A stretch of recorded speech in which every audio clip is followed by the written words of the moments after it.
Hello, ladies and gentlemen. Welcome to another episode of Mailbag, where we answer your questions to help you build a team this 2023 preseason. My name is Damo, and Clarky is also here. How are you, my good friend? Doing well. It's been a big week of news, so I'm looking forward to seeing some questions.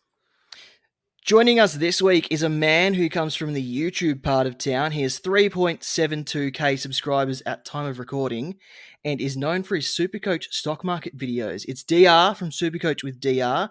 How are you, mate? Thanks for joining us. Very, very well, Damo. Clarky, thank you very much for having me, legends. I'm stoked to finally pop my Jock Reynolds cherry, I suppose you would say. So stoked to be on, and thanks very much for having me on, gents. And we said this off air, but when we announced on Twitter that you were our guest this week, we had people coming out of the woodwork to ask all sorts of questions. So you were clearly a popular person within the community. Well, yeah, it did cost me a lot of money. I had to pay off a fair bit of people to make those lovely comments, mate. But hopefully the money was all worth it. Before we get to the community's questions, you've got a good history of finishing well inside the top 1,000. What is front of mind for you when putting a team together in the preseason?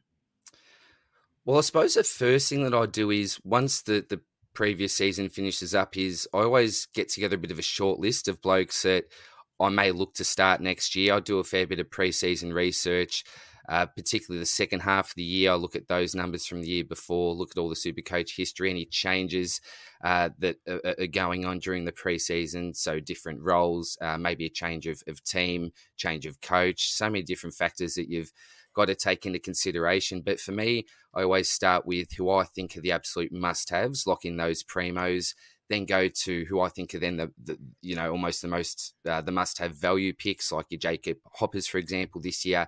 And then I think the rookies at this stage are pretty hard to gauge, so a lot of placeholders, but always look for those primos that you got to have in your side. And then I think that you've got to nail those value picks as well. But the more research that you do and the more people that you listen to, more opinions that you get, the better off you're going to be, I think, guys. Let's get to the questions, and it's good that you mentioned Jacob Hopper there. Um, Obviously, you think he's pretty good value. What does he need to average to be considered a successful pick? That comes from Matthew Donnelly on Twitter. I'd say to be successful, you'd be looking at high 90s for Hopper. For me, what I think that he presents, it may be a bit of a stretch that he's going to be a keeper for us. But I think around the price, what he'll do is he'll give us some really good on-field scores and still hopefully have the capabilities to make us at least 150k. So he can do the job that some rookies can do for us in regards to money making, but at the same time be a really reliable on-field scorer. He's going to be, I think, the main man in the engine room there down at Tigerland. So I think that the value that he presents in regards to cash gen as well as those on-field points make him a solid pick if he can go, I'd say 95 plus. Clarky, do you have Jacob Hopper in your team at the moment? Not at the moment, but he's sort of someone that, in a weird sort of sideways, he's been someone that I'm looking at as kind of a trying to decide to go up or down from maybe like an Ashcroft up or down kind of movement, just because I'm starting to cool a bit on what Ashcroft might be doing at the Lions, despite how much of a good footballer he is. So I think Hopper is someone that we should all be really keeping on the radar, regardless at any point during this preseason, unless he goes down with an injury. I'd probably agree with DR though. I'd say to depending on what you classify as successful, in this case, I'd probably say it's just making that cash. I'd say anywhere 90 plus would be a pass mark for me, given his price at about 330 or 332, I think it is, if I looked it up correctly before, which is more than doable at Richmond, depending on what their new mid structure might look like with the likes of Taranto as well coming in. And he's probably going to be pretty highly owned. So if he fails, there's not going to be that high of a risk because everyone will have to work out what they want to do with him. And to be honest, he's in my current team. I couldn't get myself to pick him in the beginning. I hate picking mid prices. I've always been a guns and rookies kind of person. Sometimes I'll pick someone because I'm adamant that they'll break out. I successfully tipped the Andrew Brayshaw breakout in 2020, and I'm riding that hard. Yeah, I was going to say, you've never brought that up before. I picked it. It was me.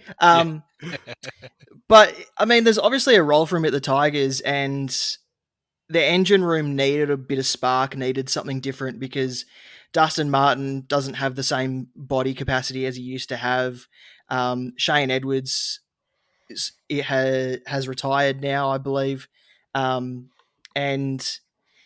they've moved players around. They moved Jaden Short around as well, trying to find someone to add a bit to that midfield. So bringing in Jacob Hopper and even Tim Taranto as well. He's not as cheap, but 98 is probably where I'm sitting. Is where he is what he would need to average.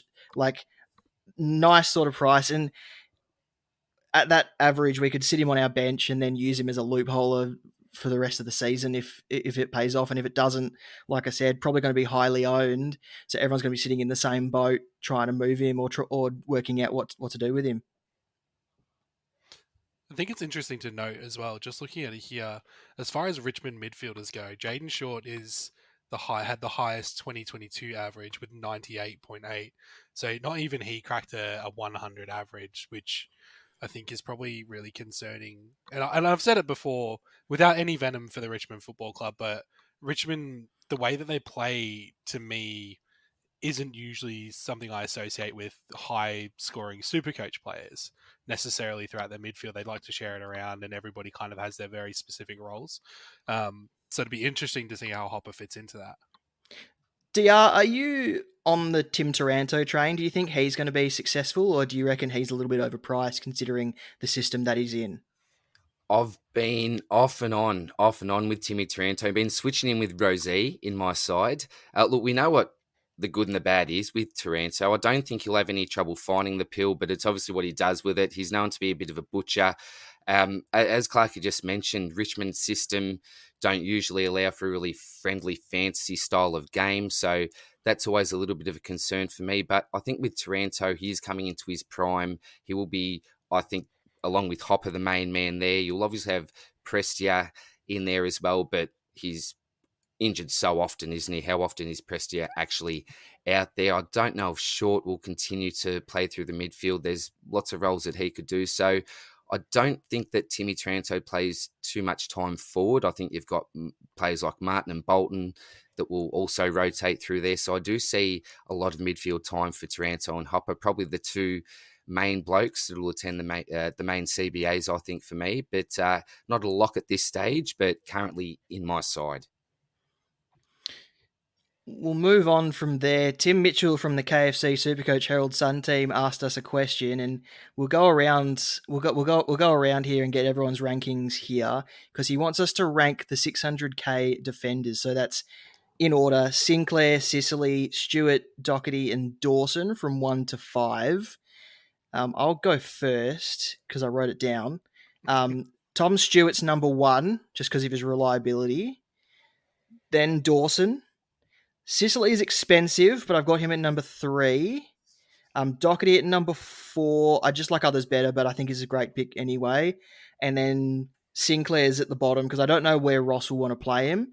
Does he keep him the same role as last season? There's too many question marks. It's hard to put faith in him at his price point. I absolutely agree with you, Damo. They are my absolute rankings as well. So 5 Sinclair, 4 Doc, 3 Sicily, 2 Dawson, 1 Stewart. But look, things could change a little bit for me. Particularly with someone like Doherty. He did play 2 games in midfield last year, 121 and 138 with Sam Walsh out, particularly early on the year. Does he take up that midfield role, even for the time being? If so, he'd probably move up the rankings for me, but there's a few too many question marks. Same as Sinclair. That's why I've got him at number 5 with Ross the Boss coming in. What actually happens there? And that kills me because, I love a good mullet. Back in the 80s, I used to run with the mullet and the spikes. Paul Rue's my favourite footy player.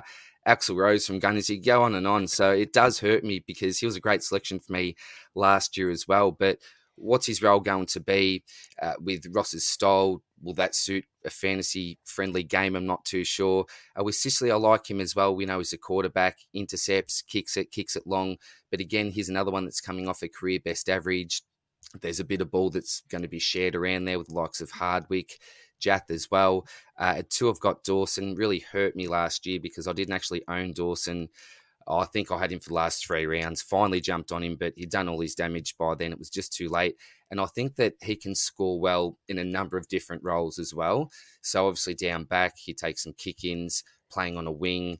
Does he move into the midfield this year? I think that's probably originally what they were thinking with Dawson, but with the likes of Berry and a few other blokes, Schoenberg coming through, lots of blokes can run through the Adelaide midfield. So I don't know where he's going to be deployed this year, but anywhere that he is deployed, I still think he's going to score well. And then Tommy Stewart, massive ceiling. Look, he'll find a game to get concussed or injured, but talk about concussion, he's got a bit of value because of that concussion game last year. So he's probably a little bit underpriced as well, Stewart. And it's pretty scary not owning him, but really hard to pick. I think all these blokes are really great selections, but they're bloody expensive, aren't they? I think that you can probably pick 2 at most. Other people may disagree with that, but for me, that's probably my rankings. I've only got one 600k defender in my team at the moment, but Clarky, what are your rankings? I'm in the same boat as you, gentlemen. I only have one at the moment. You know what? Ranking them, I think for me, has been quite difficult because I'm finding it hard to convince myself that I absolutely need one of these, like one or more of these guys. I think out and out, my brain and heart probably say that Stewart would be the number one with a bullet. Like just his reliability and consistency through that Geelong side, and Geelong are playing. They won the premiership last year, playing some of the best football I've seen Geelong play since the last time they won a premiership. It's after that it gets a bit sketchy for me. I'd probably have to go with Doherty for my number 2 as far as rankings, just because I really like Sam Doherty and he's such a good footballer. If Carlton are playing well, then he's playing well, and I think that's something that can't be overlooked. Carlton will probably be looking to actually play some finals next year, so they'll really need every single one of them firing. And then I think after that, it's kind of take or leave the final 3. Dawson, is he going to be mid or is he going to be on a wing? We've had Barron on one of the podcasts recently, and he said that Dawson was sighted on the wing, Damo, if I remember correctly. Said he was sighted on the wing, and still a great position. And just quickly, a shout out to the writers at the Advertiser for suggesting that Jordan Dawson could play as a key defender. Thanks for putting that. Thanks for scaring the living hell out of everyone. Thanks, Phantom's Lair. So Sinclair and Sicily. I think Sinclair probably has to be at the bottom because the unknown coach factor, and Sicily has done it last year, and it is still coming back from an injury and now factoring into a brand new Hawthorn, really. Like, they've shed the skin of what they are in the past, so how does he slot into that? So at the moment, I'm just sticking with Stewart. And even then, that's been kind of flicking between Stewart and Doherty for my current draft, just when I feel like I get on there to have a cheeky play in the middle of January where nothing is incorrect.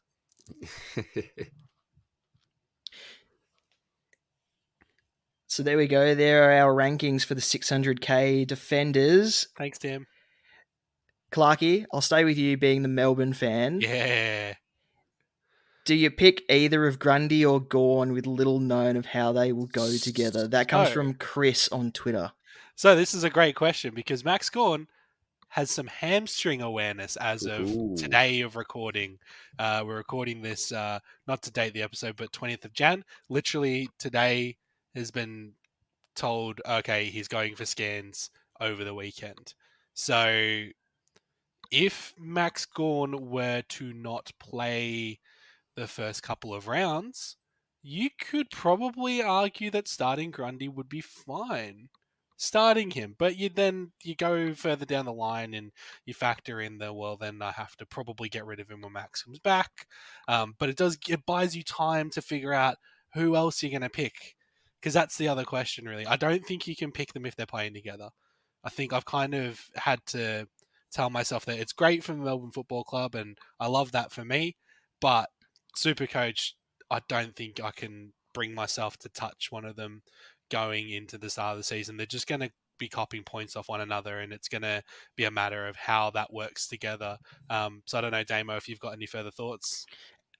Last week, when they did an intra-club on the Friday again, Grundy and Gawn were pretty much splitting it 50-50 when they were both playing. So that kind of gives you a bit of idea of what it's going to look like if they were both fit and playing in the same side. But if Grundy is going to be by himself and Gawn misses an extended period with a hamstring complaint, unlikely, because hamstring awareness doesn't usually mean a long-term injury. But I mean, you could, as you're saying, start Grundy and then assess the options and then do a bit of a sideways trade before the prices change in round 3. But I'm not touching either of them at the moment. I think it's too much of a risk. I think there's going to be better options once we see the preseason game.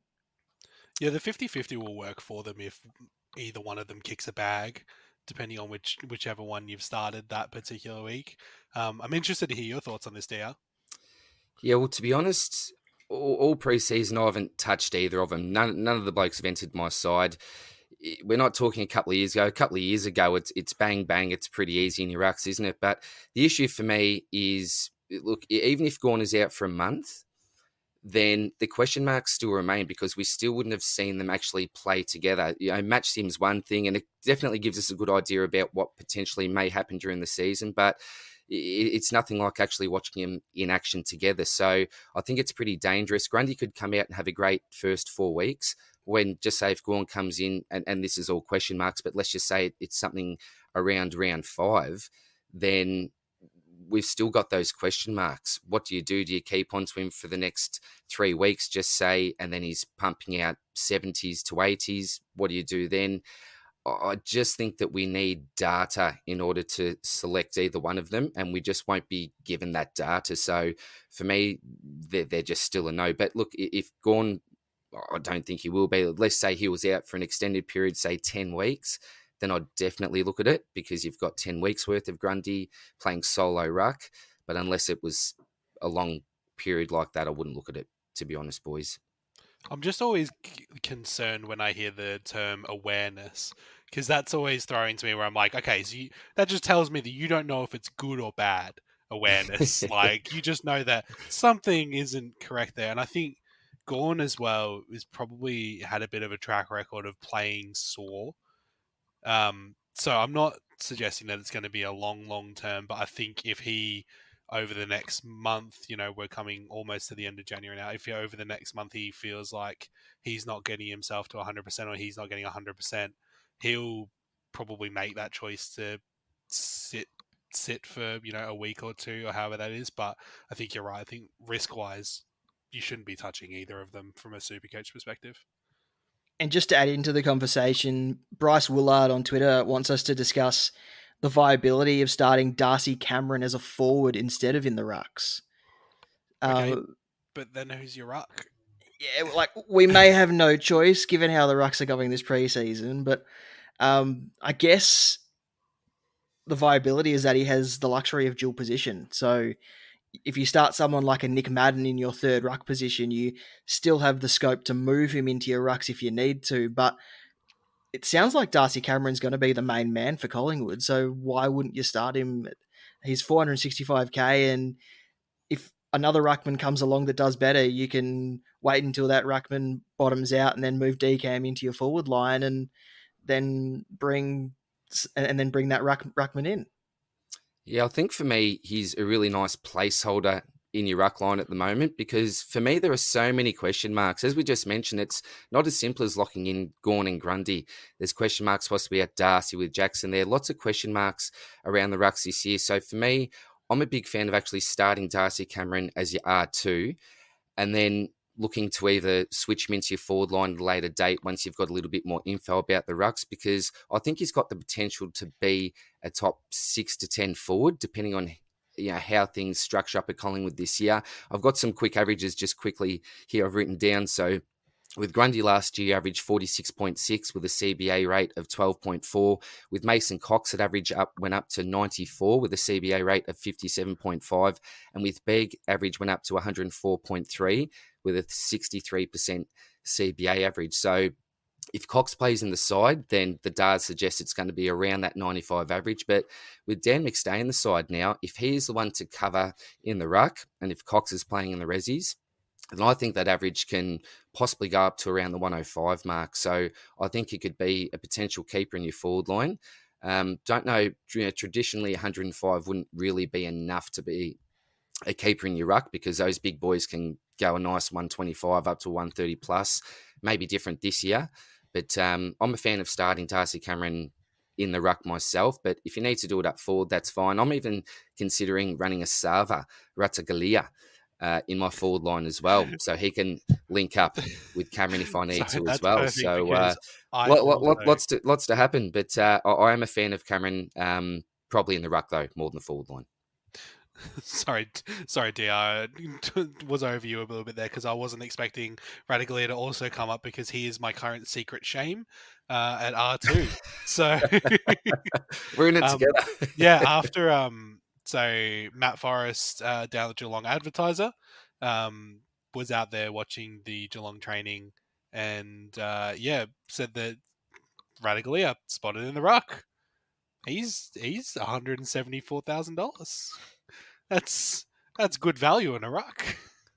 Interesting. I didn't actually realise that he'd been training in the ruck. My thoughts are more the fact that Tomahawk might be missing early. I think Cameron had a recent injury or a scare. I'm not too sure exactly what that was, but I saw some opportunity possibly opening up there for the short term anyway. But the fact that he's been trolled in the ruck are really good signs. And of course, obviously, he wanted to get traded to Port last year. The fact that the Cats were so keen to hold on to him also gives me a little bit of hope that there may be a role for him this year, or else they may have been happy to let him go for a pick potentially. This next question probably would have been better suited closer to round 1, but we'll have a stab at it anyway. Corey Blackledge on Twitter.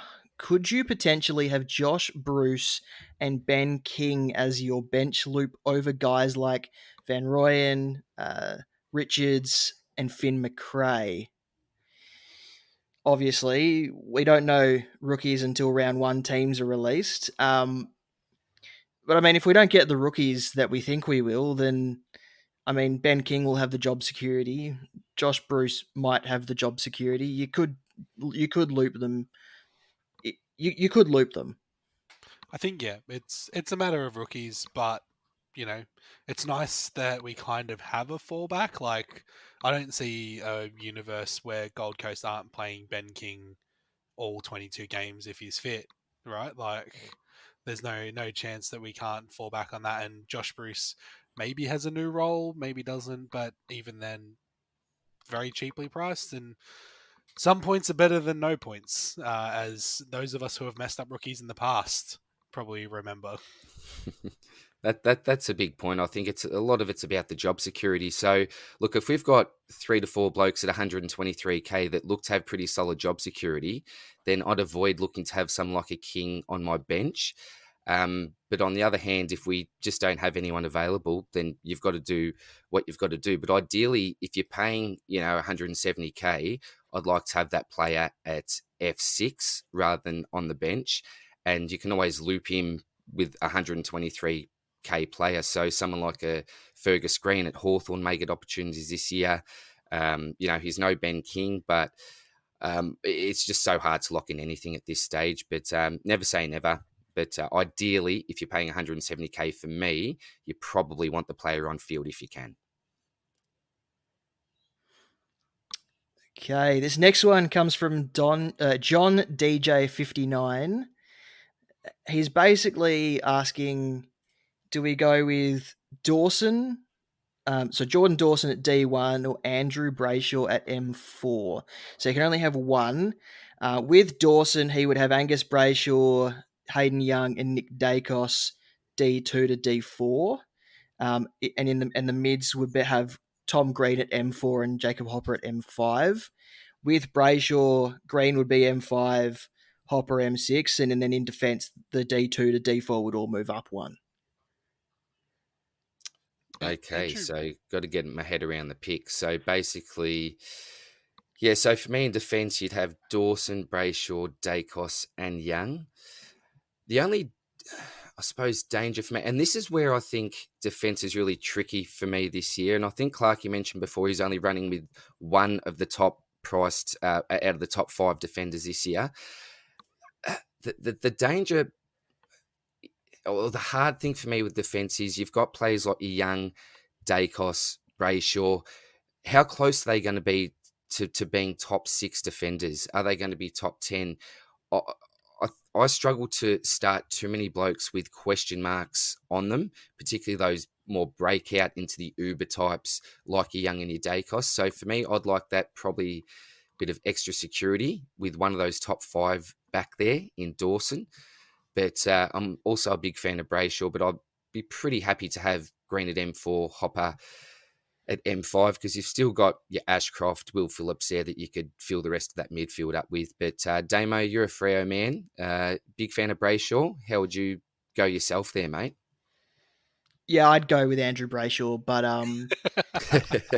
but that's only because it looks like Angus Brayshaw is going to get the midfield minutes that he was getting at the back end of this of last season. So I think that he's a good chance. I think that Nick Dacos is a good chance to finish as a top 8 to 10 defender as well. Hayden Young, I mean, he's been dominating the intra clubs that the Dockers have had, but he hasn't been playing on the same team as Luke Ryan, and Heath Chapman also missed today's match simulation through load management. So we haven't seen all 3 of them all in the same match simulation on the same team yet together. But word coming out of Freo is Hayden Young's looking very good leading whatever backline that he is in. So I'm going to be interested to see how he goes when they're all in the same match simulation team together. But I do think that Hayden Young has the chance to move into a top 8 to 10 defender. But yeah, to be honest, you probably couldn't go wrong either way. I think I'd prefer the extra midfielder though. We just don't know if the defenders are going to reach the same heights as they did last season, and there's always one that comes from the clouds and averages 109 over the first 8 weeks, like Jack Sinclair did, and he was only 430k or something to begin last season. So we don't know what that defense is going to look like at the end of the season. So leaving yourself with a bit of space to move someone in if they come out of nowhere like Sinclair, Sicily, even George Hewitt did, then stacking your midfield doesn't mean you're sacrificing points. Yeah, I think as well, this is a really good example, and John is somebody who I've interacted with on Twitter a few times, and seems a very, very lovely man. So thank you for your question. Yep. But it seems like a classic case of, and I do this to myself, where you start overcomplicating the question. So the question isn't about the positions of Angus Brayshaw, Hayden Young, and Dacos, Hopper, and Green, and all that. The question is really, would you rather have Jordan Dawson or would you rather have Andrew Brayshaw? Because all like the rest of those players are still going to be in your side, and and I think that we need to kind of remember as well in January, and we're going to remember it probably right up until the 10 minutes before round 1. Rookies are always going to dictate your structure. So if the rookies are there to generate cash and you don't have Dawson, but you've got an extra defensive rookie that's possibly going to make you that money, then yeah, well, you're going to go with Brayshaw anyway. Then you've got the potential for more mid points as a midfielder. They score traditionally more points. And you've still got that extra rookie. So don't think that you have to lock yourself into that one premium option. And well, if you go Brayshaw, then there's going to be no iteration of your team over the next couple of months that doesn't have Dawson, or it's easy to talk yourself out of players that you like or structure that you like, when really we're kind of going, well, these are the premiums that I'd love to have in my team, and these are the rookies that might play. Like, and it's we forget that it's very slim on the might.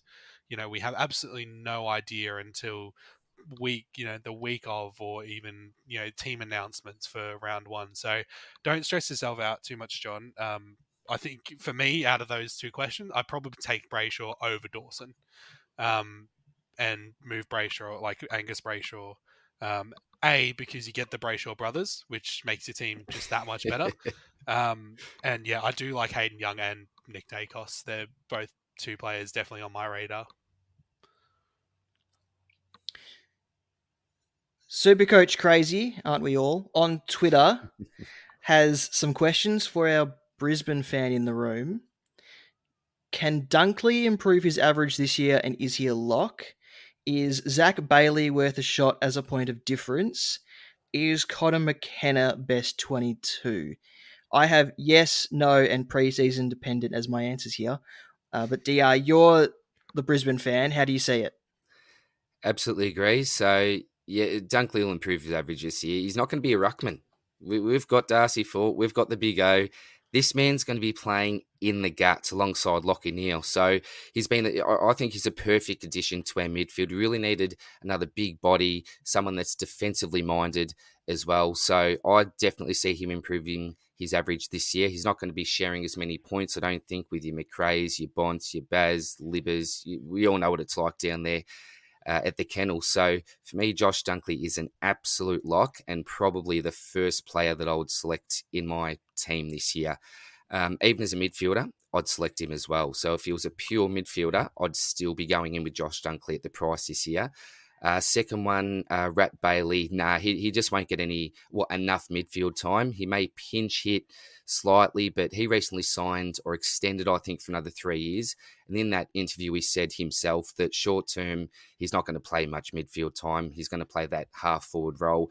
And he can be so damaging there as well. He can bob up with an easy 3 to 4, but then he can have those games where he touches it 15 times, doesn't really have much of an impact. So he's just not going to be consistent enough for SuperCoach, and he doesn't have a friendly role that's really going to allow him to break out. And Connor McKenna, it's really hard to tell at the moment. We were actually interested in McKenna a few years ago before he actually went home. We tried to bring him across or up to Brisbane at the time. But look, we haven't seen him play for the last couple of years, but I think that the attributes that he brings to the side, we need in the side, and that's his speed.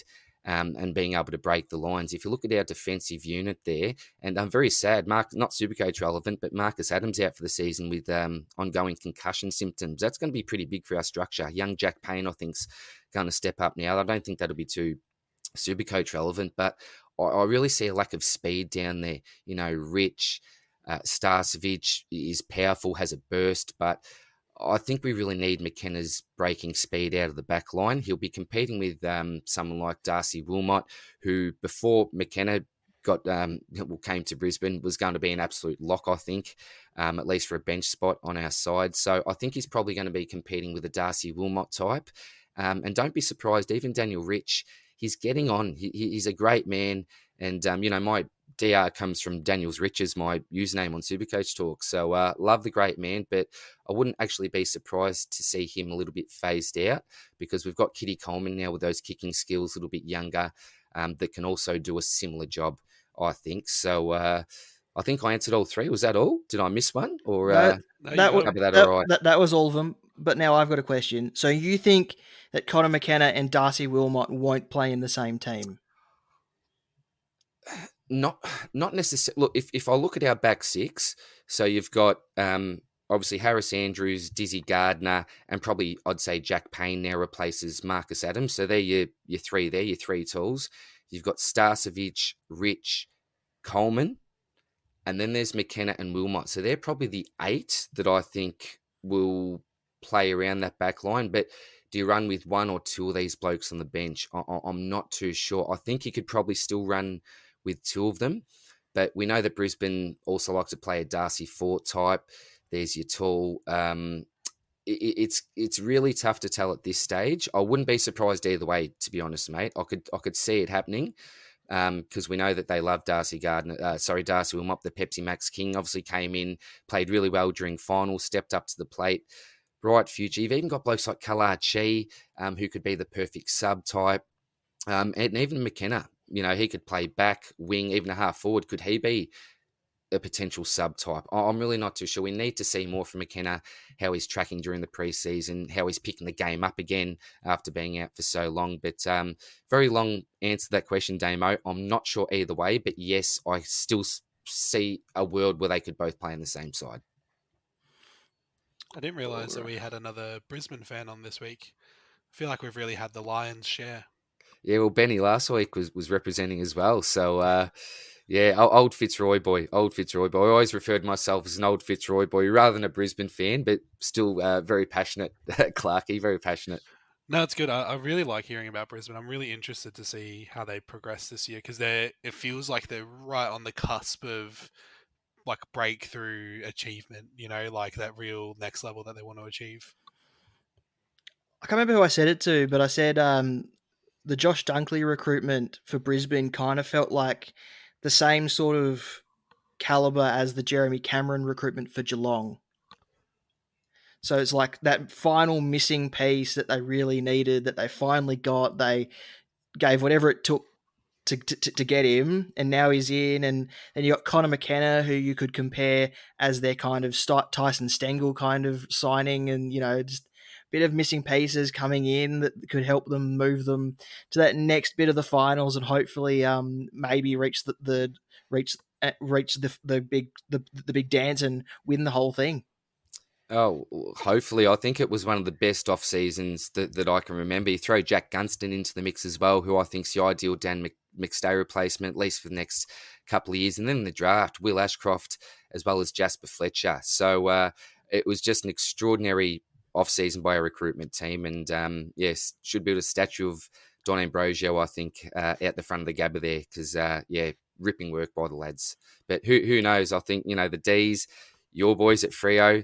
It's such an even competition these days, isn't it? And if you're 5% off, you're not going to win a game of football. So just cannot wait for the real stuff to begin. I think people like that. That's actually really good that you said that, because I think people kind of forget just how close it is between those top teams at the moment, where I don't think, even I'm a Melbourne fan, and I don't think I can say with confidence, no, we're definitely going to win this year. It's like we have so many teams that we need to beat, and we're kind of a bit blessed, I think, this era of football where we've got a lot of really close teams who are probably the one right win on the good side of their record, and that's a premiership for them. Exactly, yeah. And you can't really write anyone off, because you saw what Collingwood did last year. Everyone thought that they would go nowhere, and then they made a preliminary final. So you can't really write anyone off, because it's 18 teams at the beginning of the season. It goes down to one. That's right. Well, it makes things exciting anyway, doesn't it? Definitely does. All right, that's all the questions for today, folks. DR, thanks for joining us. Where can people find you, and what have you got in store for us this preseason? Well, firstly, thank you very much for having me on, Legends. Absolutely rapt to be on, so thank you very much again. You can find me on Twitter at SuperCoach DR. Upcoming, we've got a fair few things coming up, actually. So we're doing all 18 team previews. We've done 4 so far, but we're having a special guest on for each team as well, a supporter from that actual side as well, just to try to get some real insights into that. We'll be going through each line by line. We're doing an early version of the stock market, so take an early look at some of the real cheapies and maybe some of those blokes that are overpriced and we'd like to avoid this year. And plenty more on the work. A new podcast with mate Spills, SuperCoach Sword Play, which should be fun. Do that on a weekly basis. So plenty going on, mate. Plenty going on. But back to school. I'm a primary school teacher, so back to school in about a week and a half. I've been enjoying holidays, but back to the real world very, very soon. But SuperCoach always comes first. You've got to obviously get your priorities right, don't you? Look, the kids will understand. Yeah, exactly right. And I actually play SuperCoach in class as well. Plenty of maths in SuperCoach, percentages, addition, adding this player plus this player. And then I can muck around with my side and it looks like I'm actually teaching. So it works out brilliant, you fellas. I tell you what. I love that. Clarky, thank you for being here again. Always a pleasure, baby. Use hashtag Jock Mailbag to get your question answered in the next one, and we'll talk next time.